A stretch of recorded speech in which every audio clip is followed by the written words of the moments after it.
Perkenalkan, nama saya Christian Alex Dame, STMSC. Saya adalah dosen tetap di program studi Teknik Elektro, Fakultas Teknik, Universitas Katolik di La Salle, Manado. Bidang ilmu yang saya tekuni adalah teknik rekayasa, Internet of Things, dan microcontroller. Pada kesempatan ini, izinkan saya menyampaikan PDD UKT PT pada bidang pengajaran saya dengan mata kuliah yang diampu microcontroller.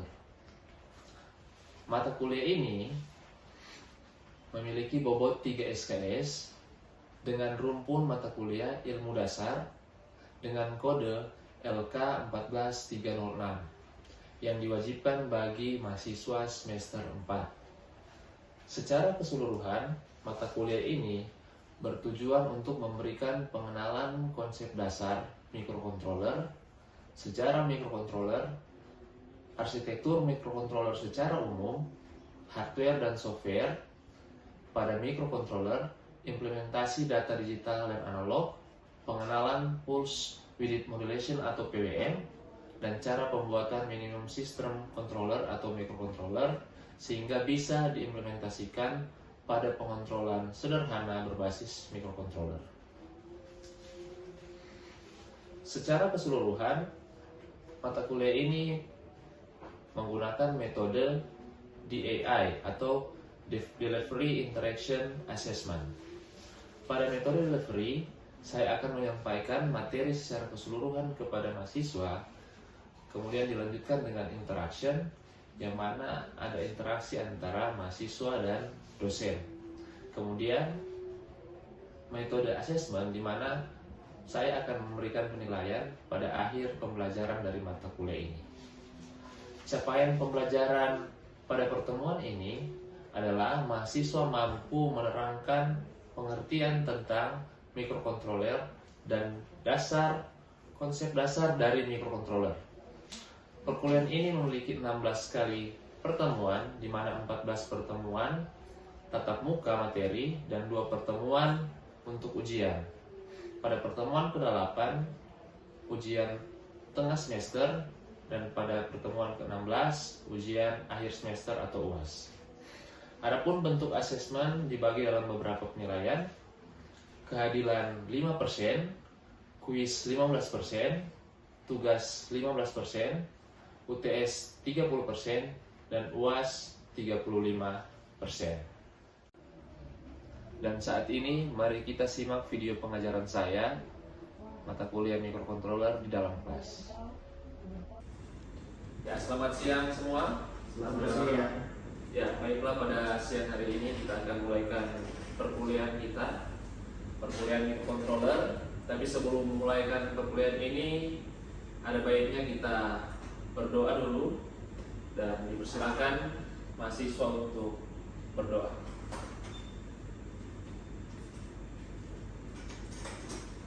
Sebelum kita memulaikan perkuliahan ini, sebaiknya kita awali dulu dengan doa. Kita bangkit berdiri. Kita berdoa dalam nama Bapa dan Putra dan Roh Kudus. Amin. Rasa dari prayer, I will continue my God. The may extend to all of you, Saint John Baptist de La Salle, pray for us. If Jesus in the heart, forever. Amen. Terima kasih.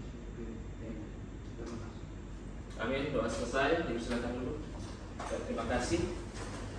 Dan saat ini kita akan memulaikan pertemuan kita. Ini merupakan pertemuan ketiga. Yang sebelumnya kita sudah membahas tentang sejarah dari microcontroller. Dan pada saat ini kita akan membahas tentang konsep dasar daripada microcontroller. Ya, sesuai dengan capaian pembelajaran kita hari ini, kita akan mengetahui bagaimana konsep dasar dari microcontroller itu sendiri, ya. Dan konsep dasar yang kita pakai ini juga kita ambil microcontroller dengan jenis Arduino, ya. Jadi ini ada contoh di sini, contoh microcontroller. Ini Arduino Uno. Ya, nanti kita akan lihat bagaimana struktur dan konsep daripada microcontroller ini.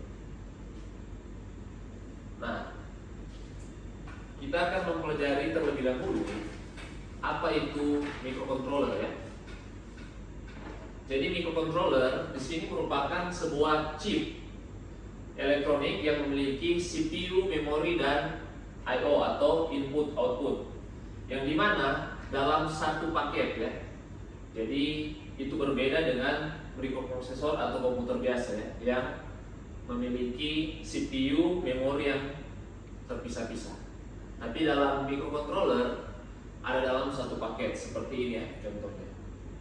Dan dia berfungsi untuk mengendalikan suatu sistem berdasarkan program yang ditanamkan di dalam microcontroller atau embedded system ya, atau sistem embedded. Jadi kita menanamkan sebuah program ke dalam microcontroller supaya sistemnya berjalan sesuai dengan kehendak daripada tukang program itu ya.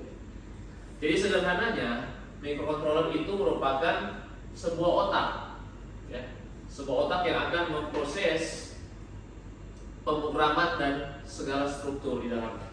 Nah, di sini ada contoh-contoh sederhana ya, bisa membaca sensor atau bisa menyalakan atau mematikan sesuatu ya. Kalau di sini misalnya motor atau kendaraan, atau juga bisa lampu. Kemudian bisa menampilkan sebuah data di layar, baik layar monitor atau layar LCD ya. Nah, chip di sini yang digunakan khususnya di microcontroller Arduino adalah tipe chip ATmega 328P ya. Itu chip yang digunakan. Nah, sebelum kita masuk lebih dalam ke microcontroller itu sendiri, yang saya pegang di sini adalah microcontroller Arduino Uno ya. Nah, kita lihat apa itu Arduino. Arduino ini merupakan platform elektronik open source yang dirancang untuk memudahkan ya siapapun untuk membuat project microcontroller tanpa harus mengerti terlalu banyak ya rangkaian elektronik.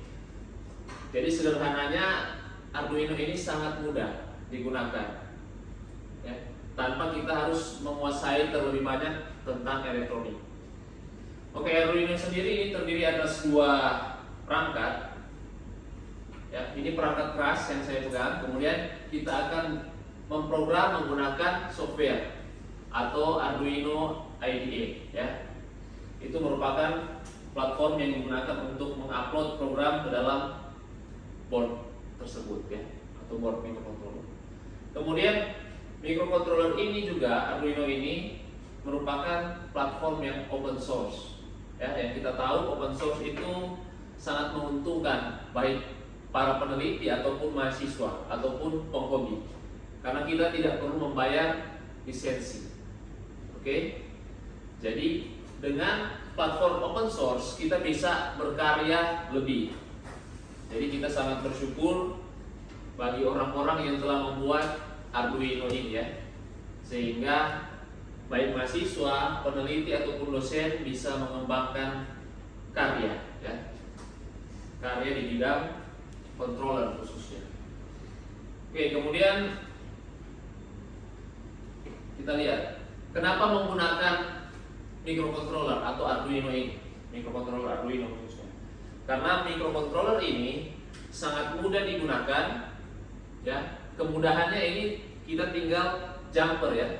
Dari microcontroller ini kita lihat tidak ada perlu rangkaian-rangkaian yang lebih banyak ya. Dia sudah dalam satu board dan waktu kita merangkai tinggal kita menjumper kabel-kabel di sini, kemudian masukkan ke dalam sensor atau aktuator yang akan digunakan. Kemudian komunitasnya luas, dokumentasi sudah mulai banyak atau lumayan lengkap ya. Kemudian dia kompatibel dengan banyak sensor dan modul. Terakhir dia juga bisa dikombinasikan dengan IoT ya. Yang kita tahu sekarang banyak sekali sistem yang menggunakan IoT atau Internet of Things. Nah, dasarnya mereka menggunakan microcontroller sebagai pengendali atau otak. Nah, di sini saya akan coba memperdalam lagi tentang bagian-bagian dari Arduino ini atau microcontroller Arduino ini. Nah, di sini kita bisa lihat ya, di sini ada USB port. USB port ini ya, ini bisa terlihat. USB port ini merupakan tempat untuk mengupload program. Oke, bisa dimengerti ya.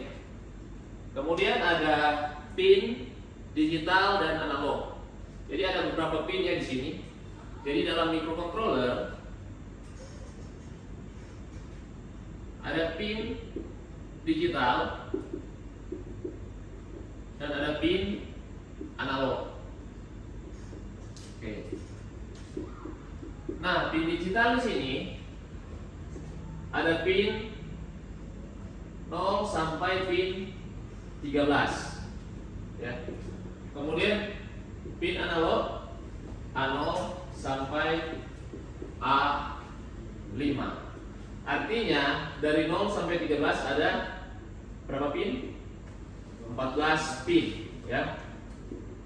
A0 sampai A5 ada 6 pin. Oke, karena dimulai dari 0 ya. 0 sampai 13, 0 sampai 5.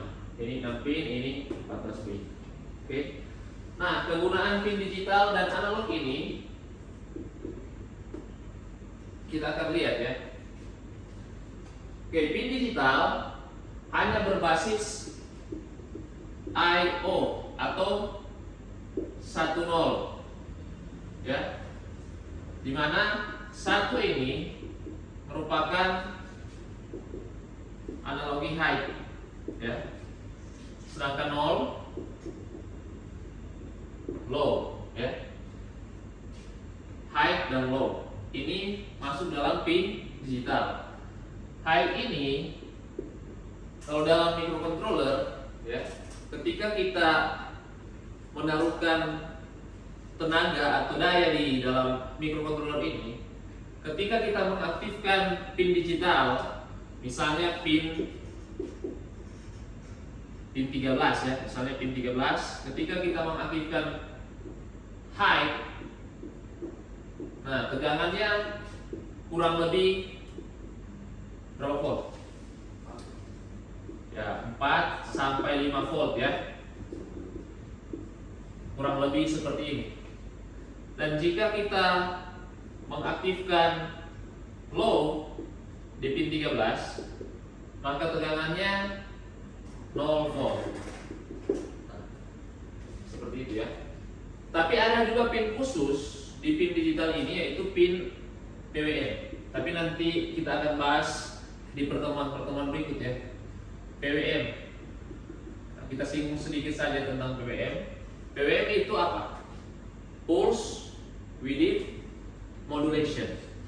Artinya kita akan memodulasi pulsa ya. Nah, modulasi pulsa ini hampir mirip ya, hampir mirip dengan pin analog. Oke, tapi itu nanti ya kita akan bahas. Ini konsep dasar dulu. Jadi dari pin ini kita gunakan misalnya pin digital. Nah, contoh yang paling sederhana penggunaannya di misalnya di mana? Di lampu atau di komponen LED ya. LED. Nah, misalnya kita akan membuat satu rangkaian untuk mematikan dan menyalakan LED. Nah, kita bisa gunakan pin digital ini untuk modifikasi permainan lampu ya. Oke. Sampai di sini ada pertanyaan? Belum ya. Oke, sekarang penjelasan tentang pin analog. Nah, dalam pin analog ini yang kita lihat di Arduino ini atau di microcontroller Arduino ini ada A0 sampai A5 ya. Nah, perbedaannya sangat besar ya antara pin digital dan pin analog. Kalau di pin analog kita bisa memodifikasi tegangan, karena tegangan itu tidak hanya bermain seperti sinyal ini ya, sinyal kotak ini 01 01. Ini sinyal digital ya. Kita anggap ini sinyal digital. Di mana ini 0 low, ini high, low, high, low. Kalau analog sinyalnya seperti ini.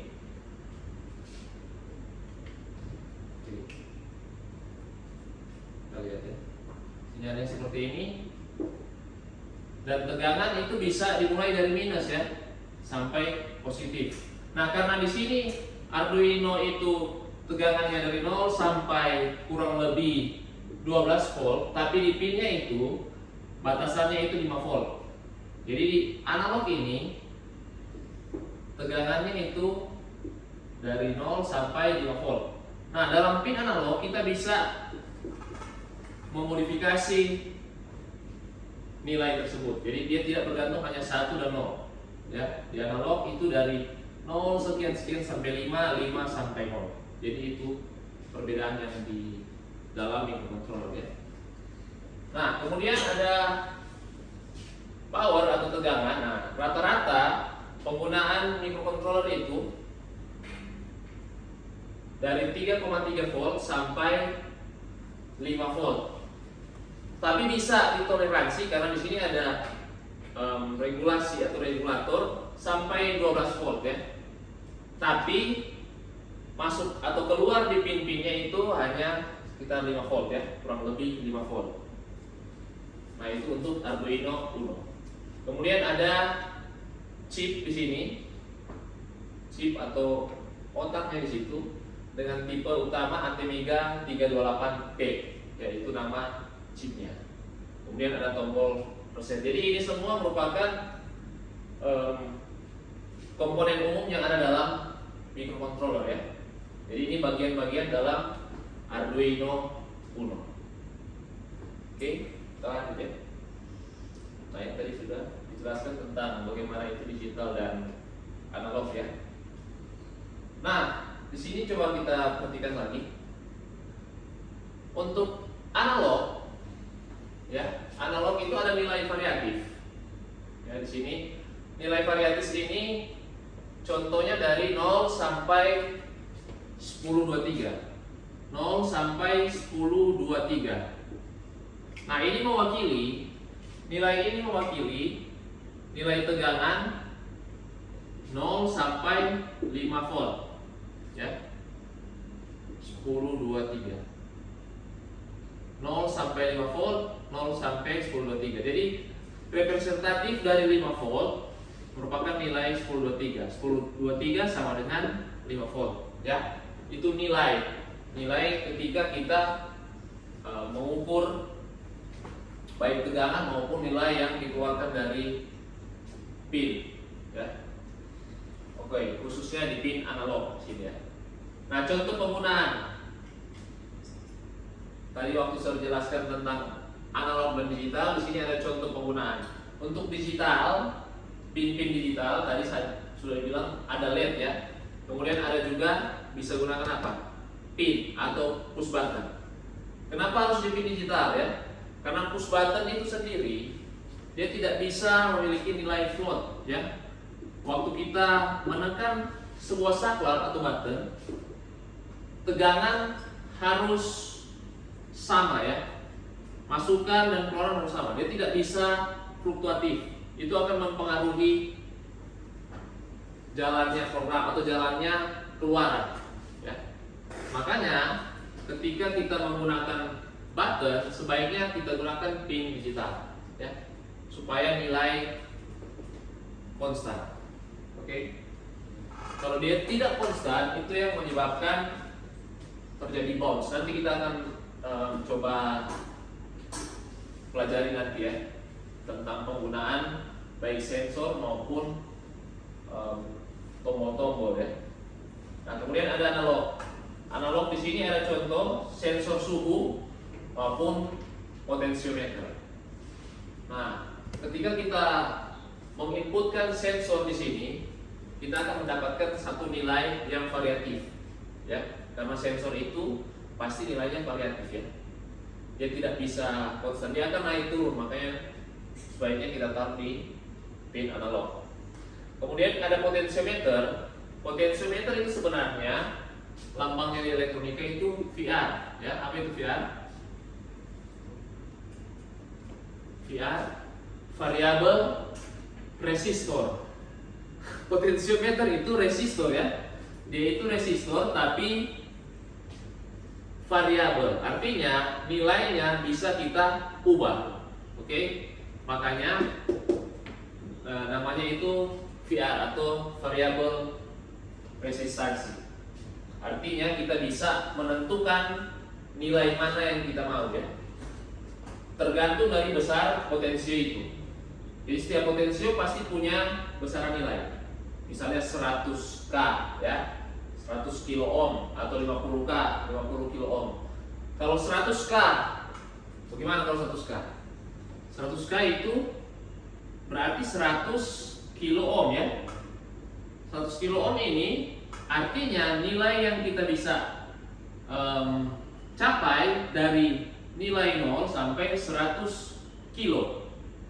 Dia tidak bisa melebihi, ya. Sama juga kalau 50K nilainya dari 0 sampai 50. Oke, itu VR atau variable resistor. Nah, di sini kita akan lihat bagaimana cara kerja microcontroller Arduino ini.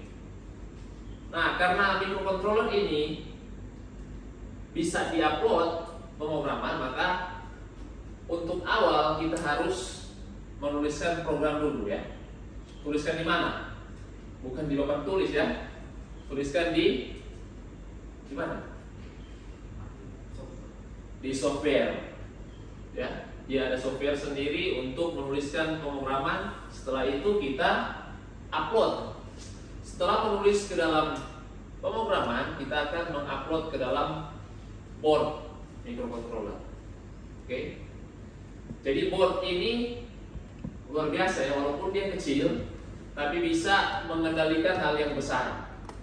Oke. Ya, salah satu contoh itu, ya, kita bisa membuat satu sistem. Misalnya rumah pintar. Rumah pintar. Misalnya seperti itu. Kemudian Arduino ini akan dijalankan ketika mendapat daya atau tegangan. Oke. Jadi bayangkan, ya, microcontroller ini sama seperti otak manusia. Oke. Jadi otak manusia ini butuh suplemen. Ya, kita butuh suplemen agar otak bisa bekerja. Nah, tanpa suplemen itu, tanpa daya ini, microcontroller ini cuma jadi benda mati. Oke? Benda mati. Jadi setelah kita upload program dan kode disimpan, baru bisa menjalankan aplikasi atau program. Nah, ini contoh struktur program Arduino yang kita lihat. Nanti ini akan diajarkan di pertemuan berikut, ya. Ini kita lihat saja struktur programnya seperti apa. Jadi dalam pemrograman Arduino kita menggunakan bahasa pemrograman C++, ya. Ya, kiranya kalian sudah mengetahui itu di semester-semester sebelumnya tentang pemrograman C, ya. Nah, ini contoh sederhana dari pemrograman nanti yang akan kita laksanakan. Coba lihat, ini contoh. Di sini ada void setup, pin mode yang tadi saya contohkan. Misalnya pin mode ada di pin 13 sebagai apa? Output, ya. Ini misalnya kita akan program sebuah LED, blink LED. Jadi LED yang akan menyala mati, menyala mati. Kemudian di sini ada void loop. Ya, artinya looping. Dia akan terus-menerus berputar. Ya, di sini digital write, ya, 13 high tadi, ya. Karena pin digital, ya. Kita taruh dia pin 13 itu pin digital. Jadi dia high low, artinya menyala mati, menyala mati, ya. Oke, dan kita lihat lagi, ya, jenis-jenis Arduino. Nah, ada banyak sekali tipe Arduino yang beredar sekarang di pasaran. Salah satunya yang saya pegang ini microcontroller Arduino Uno, ya. Kemudian ada yang nano, ada yang Mega, kemudian sekarang ada ESP8266, kemudian ESP32 untuk Internet of Things ya. Nah, kesimpulan. Jadi setelah kita mempelajari hal-hal tersebut tadi, maka didapatlah kesimpulan bahwa microcontroller ini merupakan microcontroller seperti otak ya, tapi otak elektronik yang bisa diprogram ya, menggunakan platform Arduino, yang dimana Arduino ini atau microcontroller ini sangat mudah dan fleksibel untuk digunakan. Kemudian cocok untuk digunakan untuk semua kalangan ya. Jadi itu konsep dasar dari microcontroller. Kalian sudah mengerti dan mengetahui, dan kiranya ini bisa membantu adik-adik ke depan ya untuk proses pembelajaran supaya dasarnya lebih kuat lagi ya. Karena konsep ini sangat penting, konsep dasar ini sangat penting. Kalau kita tidak mengetahui konsep dasarnya, kita akan susah untuk melakukan pengembangan dari microcontroller ini. Oke? Oke, sebelum kita tutup, apakah ada pertanyaan? Ya, silakan Jonathan. Saya mau bertanya tentang apa fungsi aplikasi microcontroller pada Arduino. Ya, terima kasih. Baik sekali pertanyaannya. Nah, fungsi aplikasi daripada microcontroller sendiri sangat luas ya. Tapi sudah juga terdapat dalam kehidupan sehari-hari. Nah, contoh LCD ini, ya. Di dalam LCD ini ada microcontroller ya, yang mengontrol bagaimana jalannya ini cahaya lampu, kemudian ada settingan-settingan. Jadi otaknya ini pakai microcontroller, ya. Jadi kemudian ada AC, di sini ada AC, di ruangan ini ada AC, itu menggunakan juga microcontroller di dalamnya ya. Jadi ada banyak sekali contoh-contoh dalam kehidupan sehari-hari yang sudah menggunakan microcontroller. Dan contoh yang lain lagi kamu bisa buat ya, seperti membuat pintu otomatis atau lampu ketika Jonathan masuk ke rumah, lampunya menyala secara otomatis. Kita bisa gunakan controller ini memprogram, kemudian menggunakan sensor. Oke, sampai di sini boleh Jonathan? Ya, boleh. Oke, terima kasih. Ada lagi pertanyaan? Oke, jika sudah tidak ada, perkuliahan kita selesaikan dan tutup dengan doa. Silakan.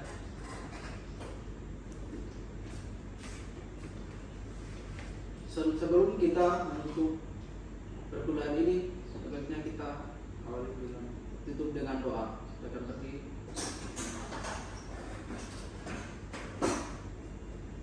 Kita berdoa dalam nama Bapa dan Putra dan Roh Kudus.